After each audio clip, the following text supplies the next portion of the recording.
Hello, welcome to Simon on the Sofa, and today we are on the rooftops of Malta in Floriana Valletta, and today I'm joined with a wonderful inspirational man. This is Dave Rock, and since meeting Dave Rock very recently, I've decided to call myself Simon Pebble.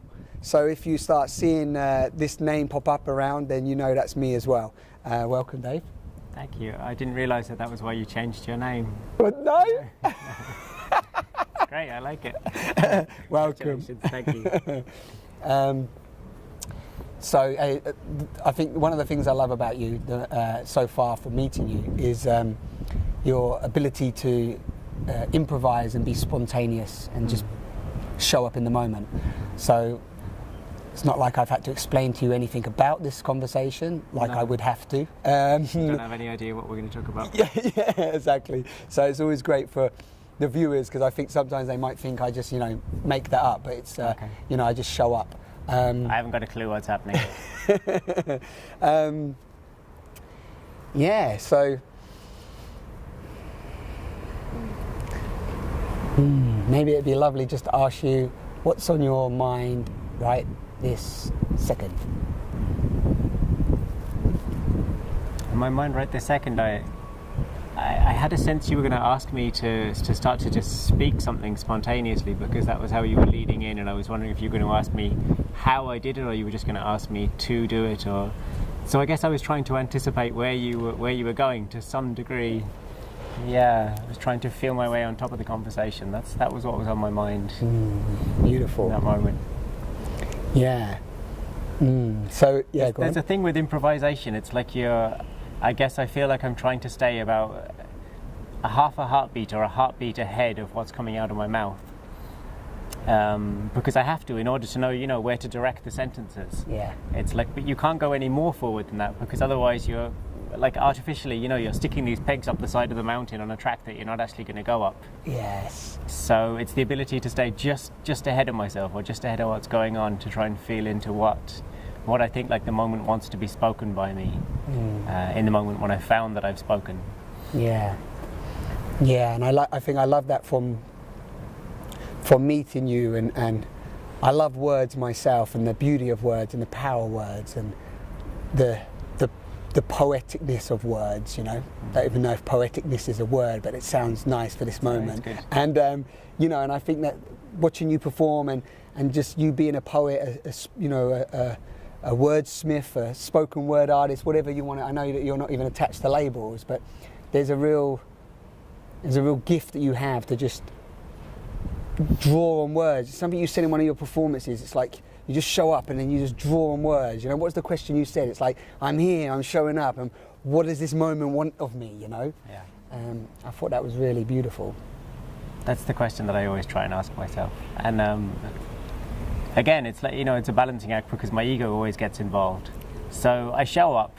I want to just feed the moment what it wants in terms of words. I want to find the words that are there in the room that want to be voiced. So I try to let myself feel the heartbeats of everyone in the room, and I try to let myself feel the minds and feel the tickles of voices and tongues and things that might want to come out, and then I kind of just step aside and don't really think too much about the results, because I don't really know what happens. People say to me that I'm channeling things, or that I'm speaking things that they want to say, and I don't really know. But I find myself saying things, and I try not to judge it, and I try to trust it and let it come out, and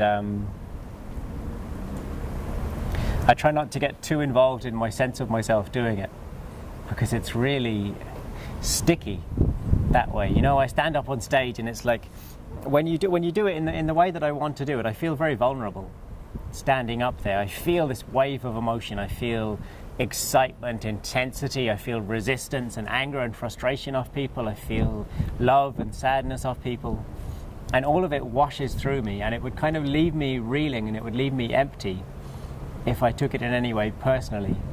So what I try to do is just find out, well, what are the words that are coming through me in this moment, and I hope that they have something to do with the room and the people that I'm feeling. And I don't really know. The best thing I can do is get out of the way. But I've forgotten what you were actually saying or asking me. No, now, but that was really, it doesn't matter what I was asking, because that's really lovely, and because you was talking about ego, and really you're talking about getting out of the way, and that people are feeling that you're channeling or they're connecting.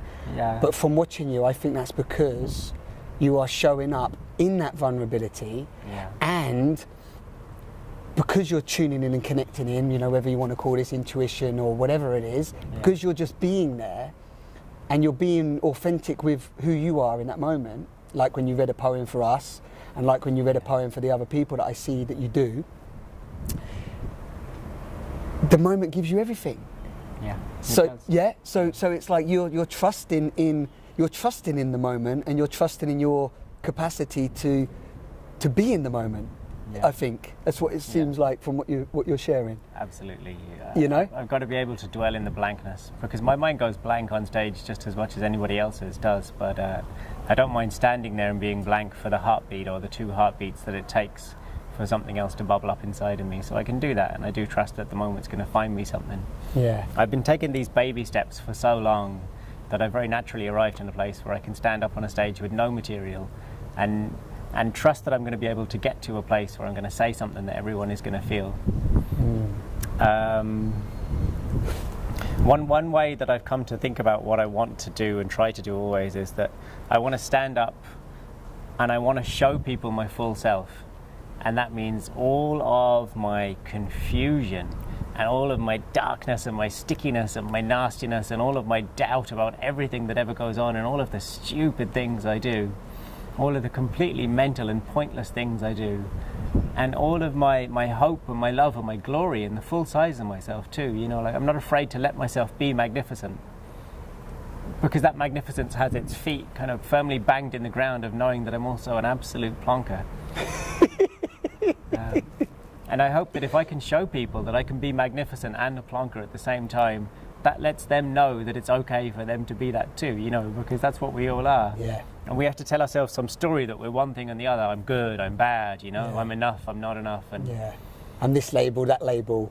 Yeah. So I want to create a moment where all of that can be suspended and people can just feel the fullness of themselves and feel it in some kind of love and acceptance. Yeah. Yeah, that's nice. And pretty words are my way of doing it.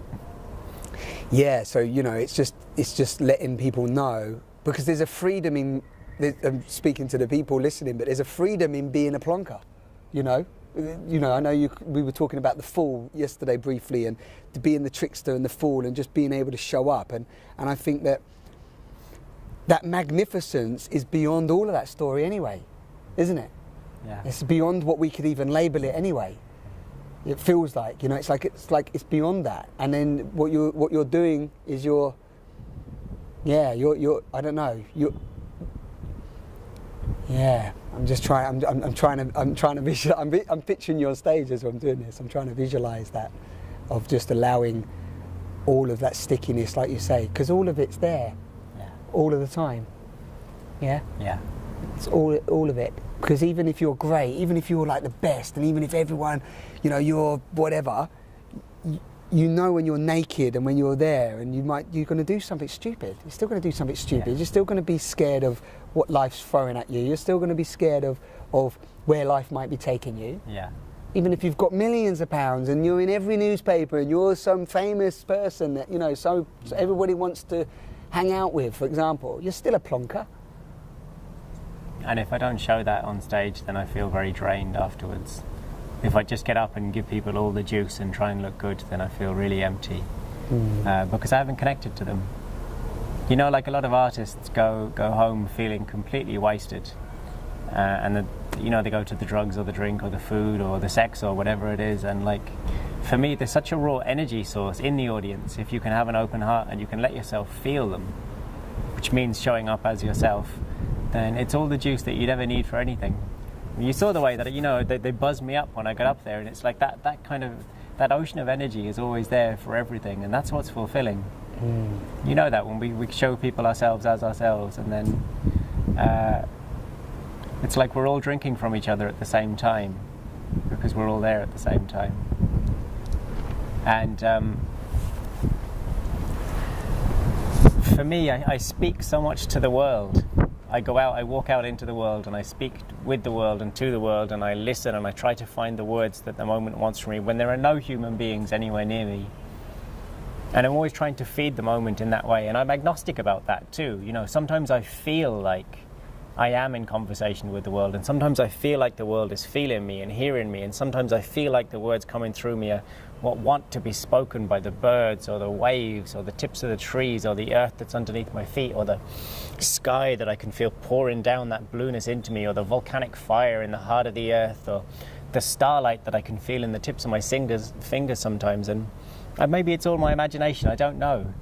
It doesn't really matter, because it feels true in those moments when I let it feel true. And because I do so much of that, to a degree, when I stand up on stage, it's just a natural extension of what I'm always doing anyway, of what the world is always doing anyway, which is just expressing itself. Yeah. And so there's less pressure. You know, it's not like I need to stand up and impress people. And I'm not saying that doesn't happen, because it does happen every time. Every time I get up, there's also this bit of me which is like, oh, fuck. Okay, here I am, here's the crowd, I've got to do some good stuff, I've told them to come. Yeah. I'm extremely over the top in my promotion of myself. You know, when I'm putting out the event on Facebook and the emails, it's like high energy, liberating, expressive, inspiring, super deluxe, fireworks, honey, lightning, and birds and bees. And people come, you know, and I've told them that's what I'm going to give them, and I feel like I've got to fucking sock it to them then in that moment, you know. So, of course, all of that kicks in. Yeah, of course. But I have some kind of a sense of space around it, because it's just what I'm doing anyway. Yeah. I did it, you know, last night on the balcony. I did it the day before down by the water. Yeah. So when I get up on stage... Well, you're doing it now. I'm doing it now, exactly. Yeah. Yeah. And you're doing it now. Yeah. You know, there's a... Yeah. Yeah, it's all about... It's more... You're touching more on the getting out of the way. You're touching... What it feels like is where you're sensing that ego, if you want to call it ego, not to judge ego right or wrong, good or bad, but you're sensing that aspect of what we're all caught into, of like, you know, product, got to be good. So we had a little interlude there, picking up now, if Dave can remember where we was. Well, I was saying something about 7 years. Whatever it was I was going to say has probably changed at this stage anyway. It would have gone down a different path. But yeah, I was just thinking...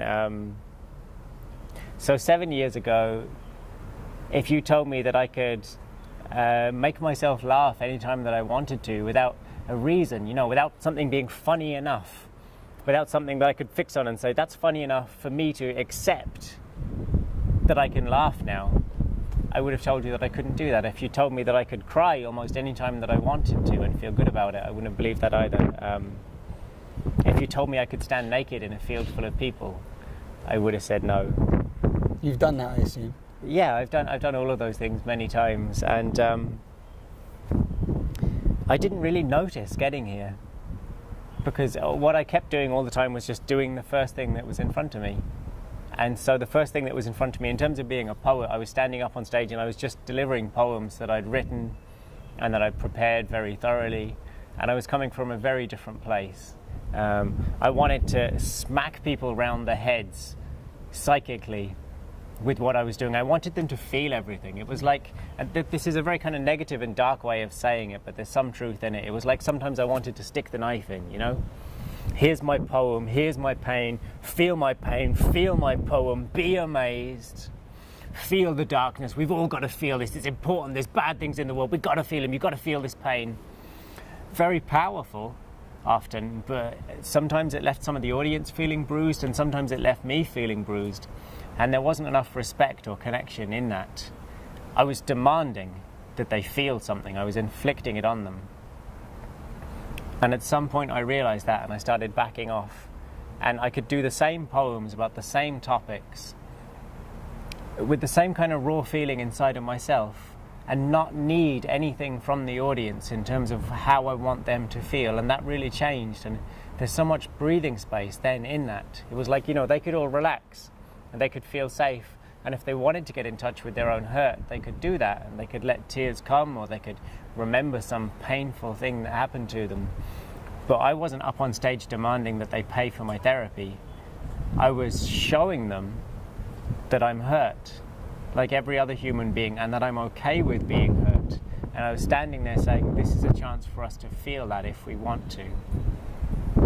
And I don't remember exactly how that happened. And I do remember particular people feeding back to me, you know, sometimes when you're getting up, you're just being way too heavy and I feel like you're ramming it down our throats. Yeah. So something changed in me. And when that happened, when the lightness came into my poems, then I found myself making up lines, or not making up lines, but finding new lines inside of the verses while I was speaking them. Mm-hmm. And then I might find myself with this brand new introduction that just came flowing in the moment from the things that were there in the room. And pretty soon I realized that I could stand up with nothing, with no material, with no plan, and I could just speak. And then after that I realized that I could let myself expand myself so that I could feel the room and take the room into me, and I could try to find out what the room wants to speak. Yeah. And I've just been going from there. Yeah. And the same with the writing. I've been learning that I can sit down and I can write a poem for anyone. All I have to do is let myself feel them enough and then get out the way and trust.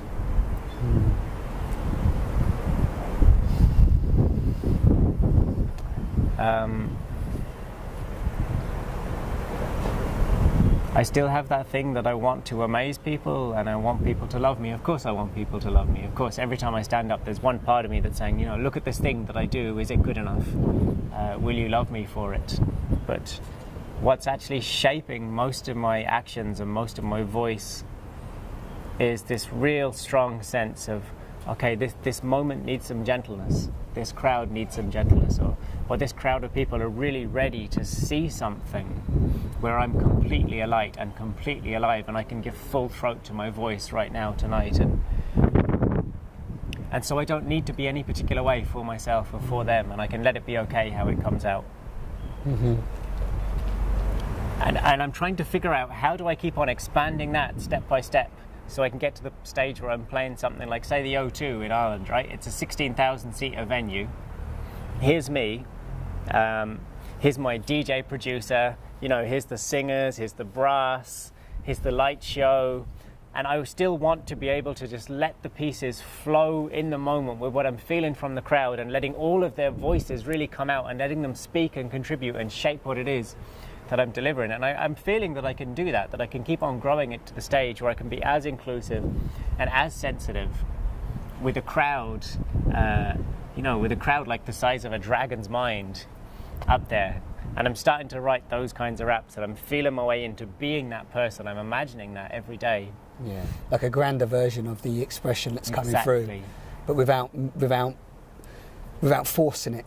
Yeah, without not wanting to force it, like we said earlier, not being contrived with that, but actually, allowing that magnificence to flourish. And if I can stand up in front of a 16,000 strong crowd, and I can get them all voicing their vulnerability and voicing their magnificence at the same time, and seeing each other and feeling each other and hearing each other and being in that cauldron of energy, there's nothing that you can't do with that power. You know, each one of those people, there's nothing that they can't do with that power afterwards. Yeah, because it's you're releasing the strength and the collective power that we all have within. Yeah. And that's and that's very much how I see you. I see you as a storyteller, but I love what the Dalai Lama said, which is that we don't need more gurus, and we don't need more, people with knowledge and information telling you how it is and how it isn't. We need storytellers to come back and really share their vulnerabilities and share transparently and be transparent and be authentic, and like you said, the ugliness, the stickiness, and then spread that message. Because I know we don't have much time, we could talk for a long, long time, I know that, but I just want to just see if I'm tuning into that underneath what you are doing also has I feel this, and maybe it's my own projection on you based on my view on what I want to create in the world, but I feel that there is still a universal collective telling of a new story of humanity that comes with everything that you do. And I've only listened to a couple of things you do and spent some time with you in close company, but is that my projection, or am I connecting to something that I'm feeling from your love and your authenticity? No, that drives me. I think everything is about new stories. Stories that have more space for the wholeness of who we are, and the wholeness of who we are in relation to everything that exists with us, the whole world.